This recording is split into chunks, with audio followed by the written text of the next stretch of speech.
Hello friends, focus exam तक YouTube channel पे स्वागत है आप लोग का। आज मैं आपको खान जीएस रिसर्च सेंटर के द्वारा प्रकाशित बायोलॉजी का मानव कंकाल तंत्र को पढ़ाने जा रहा हूं, जो आपके आगामी एग्जाम के लिए रामबाण साबित होगा। देखिए, इसमें 50 बहुत ही बेहतरीन क्वेश्चन दिया गया है और क्वेश्चन के माध्यम से मैं पूरा मानव कंकाल तंत्र कवर करूँगा, तो आप लोग वीडियो लास्ट तक देखना। इससे पहले देखो भाई, मैंने एक वीडियो और डाल रखा हूँ सेल चैप्टर का, तो जो वीडियो नहीं देखे होंगे वो जाके वीडियो अवश्य देखें। क्वेश्चन के माध्यम से ही मैंने पूरा कंसेप्ट देने का काम किया है। तो आइए इसको आज स्टार्ट करते हैं। देखिए, मेरा यूट्यूब चैनल है फोकस एग्जाम तक। अगर आपको वीडियो ठीक ठाक लगता है तो इसको लाइक शेयर एंड सब्सक्राइब जरूर कीजिएगा। तो आइए स्टार्ट करते हैं। देखिए, वीडियो स्टार्ट करने से पहले आपको थोड़ा सा मैं बेसिक कंकाल तंत्र का बेसिक आपको बता देता हूं, क्योंकि थोड़ा सा बेसिक नॉलेज आपको ज़रूरी होना चाहिए। देखिए, कंकाल तंत्र एक्चुअल में होता क्या है। कंकाल जो है हमें सीधा खड़ने में मदद करता है, ठीक है, हमें सीधा खड़ा होने में कंकाल मदद करता है। और ये एक प्रकार का भैया स्थिरता प्रदान करता है। अगर हमारे पास कंकाल नहीं रहेगा तो ना हम सीधा खड़ा हो पाएंगे, ना हम स्थिरता प्रदान कर पाएंगे। और ये इसकी मदद से जीव जंतु आसानी से मोमेंटम यानी गति प्रदान करता है। तो आपको ये थोड़ा सा बेसिक जानकारी पता होगा, ठीक है, कि कंकाल जो होता है आपको सीधा खड़ा करने में मदद करता है और ये स्थिरता प्रदान करता है। और ये कंकाल की मदद से जीव जंतु क्या करते हैं, मोमेंटम करते हैं, गति करते हैं। तो ये बेसिक हो गई जानकारी। अब देखो, कंकाल से क्या क्वेश्चन पूछा जाता है आपके एग्जाम में। देखिए, कंकाल जो होता है भाई, दो टाइप का कंकाल पाया जाता है। कंकाल भी दो टाइप का होता है। एक होता है भाई बाह्य कंकाल तंत्र और एक होता है भैया आंतरिक कंकाल तंत्र। यहाँ से देखो एग्जाम में क्वेश्चन पूछा जाता है, इसीलिए मैं बता रहा हूँ। देखो, बाह्य कंकाल तंत्र क्या होता है, ये शरीर के बाहर पाया जाएगा, नाम से ही पता चल रहा है। और ये बहुत ज़्यादा कठोर होता है, मजबूत भी होता है बाह्य कंकाल तंत्र, ठीक है, और जो अपने शरीर की रक्षा भी प्रदान करता है। तो ये भी आपको पता होना चाहिए, लिखने की कोई ज़रूरत है नहीं। देखो, बाह्य कंकाल तंत्र में होता है ना, इसमें मृत कोशिका पाया जाता है। कौन सा कोशिका, तो मृत कोशिका आपको देखने को मिलेगा। अब जैसे हम ले लेते हैं अपना, और ये इसमें तो पता है मृत कोशिका है तो इसमें तो ब्लड का कोई मतलब नहीं है, रक्त का कोई संचार भी नहीं होगा, ठीक है। इसका उदाहरण के लिए लिया जाए तो देखो, हमारा बाल जो होता है, हेयर जो होता है, बाल और प्लस क्या नाखून दोनों में भैया मृत कोशिका पाया जाता है, क्योंकि दोनों में क्या होता है, ब्लड का सर्कुलेशन नहीं होता है। तो एग्जाम में ये भी क्वेश्चन पूछा जाता है। और इसके देखो एग्जाम्पल अगर ले लेते हैं हम, तो देखो जैसे केकड़ा आ जाएगा, केकड़ा, तिलचट्टा, मकड़ी, टिड्डा, घेंघा, ये सब सीप, शंख वगैरह, ये सब आपको किस में आ जाएगा, बाह्य कंकाल तंत्र में आएगा। देखिए यहाँ से, और केचुआ ले लो, केचुआ नहीं, केचुआ में तो होता नहीं, इसका आ जाओ, ये कछुआ ले लो। कछुआ देखो एग्जाम में क्या पूछा जाता है। देखो, कछुआ बहुत फंसाता है एग्जाम में आप लोग को। देखो, आपका बाह्य कंकाल तंत्र में एक एग्जाम्पल आता है कछुआ का। इसको देखो नोट में आप लोग याद रखना, क्यों जो मैं बता रहा हूँ, क्यों इसको एग्जाम में पूछता है। कछुआ में देखो भैया, इसका जो पीठ जो होता है ना, देखो कछुआ किस टाइप से होता है, ऐसे होता है। मान लो ये यहाँ पे इसका ये होता है, तो इसका जो ऊपरी वाला भाग जो होता है, ये पीठ, तो इसका जो पीठ जो होगा वो आपका कौन सा हो जाएगा, बाह्य कंकाल होगा, ठीक है। और ये इसके क्या पूँछ और पैर देखते हो, इसका जो पूँछ रहेगा, पूँछ प्लस पैर दोनों आंतरिक कंकाल के अंतर्गत आता है। इसीलिए ये क्वेश्चन पूछता है आपके एग्जाम में बहुत, ठीक है। आप देखते हो कछुआ को जो ऊपर से डंडा से मारते हो तो उसका जो आपका पूँछ होता है, जो पैर होता है, अंदर की ओर धंसा लेता है। तो इसी कारण है कि इसका जो पूँछ और पैर जो होता है आंतरिक कंकाल में आता है, लेकिन जो ऊपरी वाला जो सिरा होता है भैया बाह्य कंकाल में आता है। इसलिए ये क्वेश्चन एग्जाम में बहुत बार पूछा जाता है, ठीक है। आपका कंसेप्ट हो गया हो क्लियर। थोड़ा सा अब आंतरिक कंकाल को देख लेते हैं, उसके बाद हम सीधा क्वेश्चन पे आएंगे। आंतरिक कंकाल में क्या होता है, तो आंतरिक कंकाल में आपको पता है, या शरीर के अंदर कहाँ, मांसपेशी में देखने को आपको सब कुछ मिलेगा, ठीक है। या शरीर के आंतरिक अंगों में आपको देखने को मिलता है। और उसमें एग्जाम्पल क्या आ जाएंगे, तो हम लोग आ जाएंगे, मानव आ जाएगा, कुत्ता, गाय, ये सब इसमें आ जाएगा, आंतरिक मांसपेशी में देखने को मिलेगा, ठीक है। एक तो क्वेश्चन देखिए और एग्जाम में पूछा जाता है कि अगर कंकाल तंत्र को अस्थि और उपास्थि, ठीक है, दोनों को मिला होता है। तो ये भी आप याद रखना कि अस्थि और उपास्थि दोनों मिलकर कंकाल तंत्र बना होता है। चलिए अब क्वेश्चन के माध्यम से देखते हैं, क्योंकि वैसे वीडियो लॉन्ग हो जाएगा अगर मैं पूरा डिटेल बताऊंगा। अब आते हैं क्वेश्चन के माध्यम से सारा कवर करेंगे। देखो एक सेकेंड, ये थोड़ा सा और मैं बेसिक चीज़ बताता हूँ आपको। हड्डी से रिलेटेड अस्थि जब चैप्टर पढ़ रहे तो क्या क्या पूछा जाता है एग्जाम में। सर्वाधिक प्रबल अस्थि पूछा जाता है, सर्वाधिक प्रबल अस्थि तो कौन सा होता है, तो जबड़ा वाला हड्डी सबको पता होता है, मजबूत होता है, तो ये जबड़े वाला, इसको याद रखना, ठीक है। और सबसे छोटी आपसे एग्जाम में पूछा जाता है, तो छोटी किसका होता है, तो ये अस्टेपिस का होता है, ठीक है। और सबसे बड़ा पूछा जाता है आपसे, बड़ा बोल लो या लंबी बोल लो, ठीक है, तो किस में होता है, ये आपको फीमर में देखने को मिलता है, जो कि जांघ की हड्डी होता है, ठीक है। और देखिए एक बेसिक चीज़ और पूछा जाता है आपसे एग्जाम में आपका, कि जब मनुष्य के शरीर में पैर की जो हड्डी होता है भैया, पैर के जो हड्डी होता है वो एक प्रकार से खोखली होता है, ठीक है। तो ये भी आप लोग इसको एग्जाम में याद रख सकते हो। लेकिन मनुष्य के शरीर में पैर की हड्डी आपका हो गया खोखली होता है, और ये आपको ये भी बता दिया हड्डी सबसे लंबी किसका होता है, तो जांघ का होता है। तो ये सब बेसिक जानकारी है, आपको सबको पता होगा। छोटा जो पता है कान में पाया जाता है। चाहिए आप क्वेश्चन के माध्यम से सारा कवर करेंगे डिटेल। देखिए पहला जो क्वेश्चन दिया गया है भाई, कि मानव शरीर का अधिकतम भार होता है, ठीक है, अधिकतम भार नहीं भाग होगा, अधिकतम भाग जो बना होता है वो आपको जल से बना होता है, तो इसको आप लोग याद रखना। यहाँ से देखो 2 क्वेश्चन पूछा जाता है, हड्डी का अध्ययन किस में किया जाता है, तो ऑस्टियोलॉजी में किया जाता है, ऑस्टियोलॉजी, तो इसको भी याद रखना। ये बहुत बार एसएससी रेलवे पूछ चुका है। ऑस्टियोलॉजी में आपका किसका अध्ययन किए जाएंगे, तो अस्थि का। त्वचा वाला भी पूछ लेना, त्वचा की देखो बहुत बार एग्जाम में पूछा है। डर्मेटोलॉजी में, डर्मेटोलॉजी में स्किन का अध्ययन करते हैं, तो ये भी एग्जाम में बहुत बार पूछा गया है। चलिए दूसरा क्वेश्चन देखते हैं।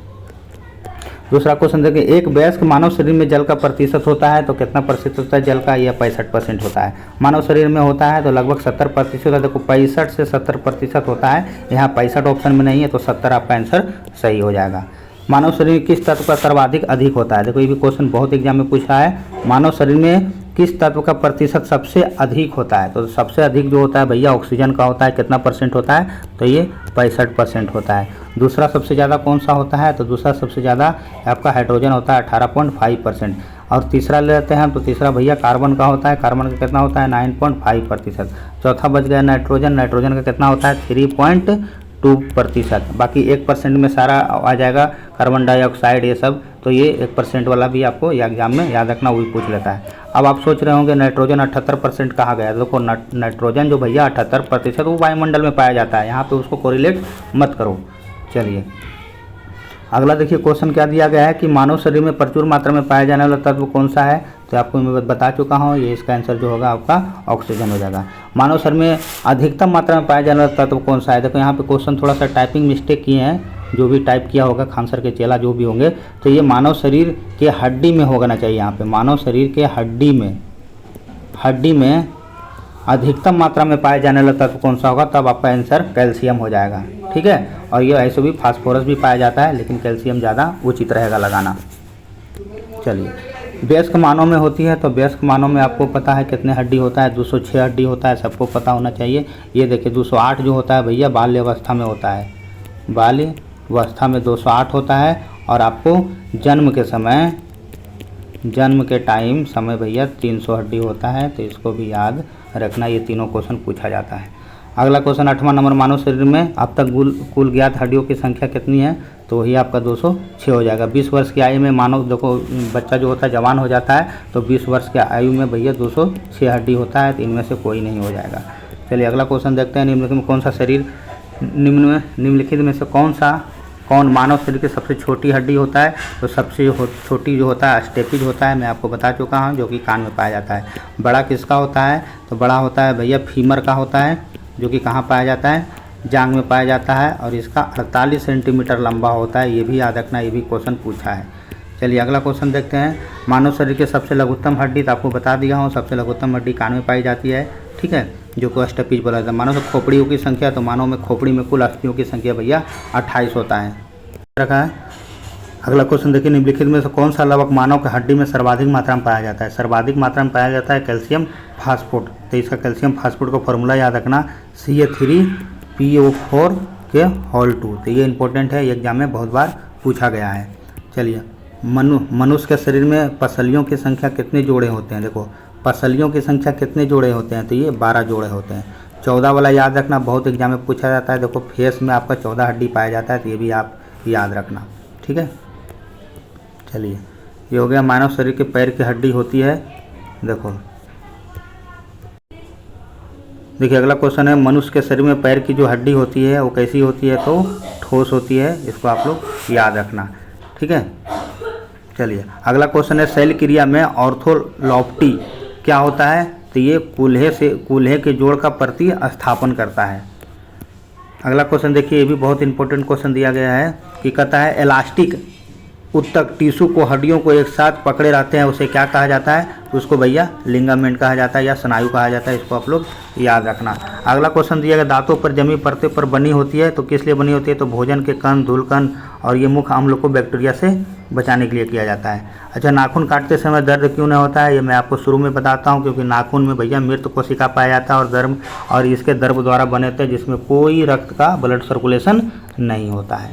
अगला क्वेश्चन देखिए क्या कह रहा है कि अस्थि एवं दंत निर्माण हेतु निम्नलिखित में से किसकी आवश्यक होती है? देखो, अस्थि और दंत निर्माण के लिए किसका इस्तेमाल होता है? तो कैल्शियम और फास्फेट दोनों के लिए इस्तेमाल होता है। ये बहुत इंपॉर्टेंट क्वेश्चन है, ठीक है। निम्नलिखित में कौन सा पौष्टिक तत्व अस्थि और दांतों के लिए निर्माण मजबूत के लिए आवश्यक नहीं है? तो देखो, आयोडीन नहीं है, बाकी ये तीनों है। टूटी हड्डियों को जोड़ने के लिए निम्नलिखित में किसका लेपन किया जाता है? तो आपको पता है प्लास्टर ऑफ पेरिस इसमें चढ़ा दिया जाता है। निम्नलिखित में कौन मानव शरीर में सबसे दृढ़ भाग है? तो सबसे दृढ़ जो भाग होगा वो किस चीज़ का होगा? तो ये दंत वल्क होता है, जो कि जबड़े में पाया जाता है। चलिए, मानव शरीर में सबसे मजबूत मांसपेशियाँ कहाँ होती है? तो सबसे ज़्यादा मांसपेशियाँ जो होता है मजबूत, वो आपका जबड़े की होती है। मानव शरीर में कुल तंत्र में कुल अस्थियों को मिलाकर कितना है? तो ये तो पता है सबको, 206 अस्थि है। मानव शरीर में कुल कितनी अस्थियाँ होती है? मानव शरीर में कुल कितनी अस्थियाँ होती है? तो ये भी 206 हो जाएगा। एक वर्ष में कितनी अस्थियाँ होती है? तो ये आपका 206 हो जाएगा। ये टाइप करने में थोड़ा मिस्टेक किया है, एक ही क्वेश्चन बार बार डाल दिया है। मानव शरीर की सबसे लंबी अस्थियाँ होती है, तो आपको पहले बता चुका हूँ, मानव शरीर की सबसे लंबी अस्थियाँ जो होती है वो भैया फीमर होती है, जो कि जांघ में पाया जाता है, जिसका लंबाई 48 सेंटीमीटर होता है। चलिए अगला क्वेश्चन देखते हैं, मानव कंकाल परीक्षण के लिए किया जाता है। देखिए ये क्वेश्चन अच्छा है। मानव कंकाल परीक्षण में किसके लिए प्रयुक्त किया जाता है? तो ये डेस्टेंसिस यूज किया जाता है। मानव शरीर का लघुत्तम भार कितना होता है? मस्तिष्क का भार आपसे पूछा जा रहा है। देखो यहाँ पे आपका ग्राम में नहीं दिया है, तो केजी में दिया है, तो 1.36 kg हो जाएगा। और वही ग्राम में अगर एग्जाम में पूछता है तो 1200 से 1400 ग्राम के बीच में होता है। तो इसको भी आप लोग ऐसे याद रख सकते हो। अगला क्वेश्चन देखते हैं, निम्नलिखित में किसमें अत्यधिक पसलियाँ पाई जाती है? देखो सबसे ज़्यादा पसलियाँ किस में पाई जाती है, आपसे ये पूछा जा रहा है। तो भैया सांप में आपको सबसे ज़्यादा देखने को मिलता है। सबसे कमज़ोर पसली कहाँ पे होता है? तो ये आपको मानव में कमज़ोर पसली, तो पसली का होता है, याद रखना, जो गर्दन के पास सबसे कमज़ोर आपको हड्डी देखने को मिलेगा, ठीक है। चलिए अगला क्वेश्चन देखते हैं। देखिए अगला क्वेश्चन जो दिया गया है, ऑस्टियोसाइट कहाँ उपस्थित होता है? तो ये आपको अस्थि में देखने को मिलेगा। ऑसिपिटल कहाँ उपस्थित होता है? तो ऑसिपिटल भैया कपाल में मौजूद होता है। मानव शरीर में उपास्थि यानी कार्ट्रिज कहाँ पाया जाता है? तो कार्ट्रिज आपको कहाँ देखने को मिलता है? तो कार्ट्रिज आपको भैया नाक में देखने को मिलता है, ठीक है। बहुत पतला होता है ये कार्ट्रिज। मानव शरीर में कुल कोशिका खंड कितने होते हैं? तो 33 होता है कोशिका की संख्या। मानव शरीर में सबसे लंबी अस्थि होता है, तो आपको मैं बता चुका हूँ, जांघ का सबसे ज़्यादा लंबा होता है। हिंज जोड़ कहा जाता है, तो कोई हिंज जोड़ कोहनी को कहा जाता है, ठीक है। मानव शरीर में सबसे कठोर पदार्थ कौन सा होता है? तो ये दंत वल्य आपको बताया था, ठीक है, सबसे कठोर पदार्थ होता है। कर्ण यानी कान में हड्डियों की कुल संख्या कितनी होती है? ये आपसे एग्जाम में पूछा जा रहा है। तो कान में हड्डियों की संख्या भैया 6 होती है। अगला क्वेश्चन देखिए, वह संयोजी ऊतक जो अस्थि एवं पेशी को जोड़ता है। देखो अस्थि और पेशी को जोड़ता है भैया टेंडन, याद रखना इसको, टेंडन को बहुत एग्जाम में पूछा है ये क्वेश्चन। हड्डी बनाने परीक्षण में मानवों में क्या मिलाया जाता है? देखो कह रहा है कि हड्डी बनाने का परीक्षण जब चेक करता है बोन ऑसिफिलेशन टेस्ट में मानव में क्यों किया जाता है? अच्छा, क्यों किया जाता है इसलिए पूछा जा रहा है आपसे। तो उसमें भैया उम्र की जांच हेतु के लिए, आपका उम्र का पता लगाने के लिए ये टेस्ट किया जाता है। निम्नलिखित में मानव शरीर में उपस्थित कंदुक या उलूखल संधि का उदाहरण है? तो ये आपको हो जाएगा नितंब हो जाएगा। स्टेप्स अस्थि मानव शरीर में कहाँ पाया जाता है? तो स्टेप्स जो आपको पढ़े होंगे कि स्टेपिज तो कान में पाया जाता है। इसका आंसर जो होगा भैया कान हो जाएगा, ठीक है, कान हो जाएगा स्टेपिज। छाती के आसपास को हड्डियों को क्या बोला जाता है? तो छाती के आसपास के हड्डियों को आपको बोला जाएगा रिब्स, देखो वो रिब्स के अंतर्गत आता है, ठीक है, जिसको ये पसली तो कितने उसमें 12 जोड़ी पाया जाता है, ये भी याद रखना, ठीक है। अच्छा, निम्नलिखित में से कौन सी एक अक्षीय हड्डी नहीं है? देखिए अक्षीय हड्डी आपसे नहीं पूछ रहा है, तो ये आपका कंधा जो अक्षीय हड्डी नहीं कहते हैं। ज्वाइंट पर हड्डी की सतह को कौन मुलायम करती है? तो ये कार्टिलेज जो होता है उसको मुलायम करने में मदद करता है। दो अस्थि एक दूसरे को किसी अन्य संयोजी ऊतक द्वारा जुड़ी हो सकती है, उसको क्या कहेंगे? तो उसको क्या बोला जाता है? तो उसको बोला जाता है स्नायु बोला जाता है।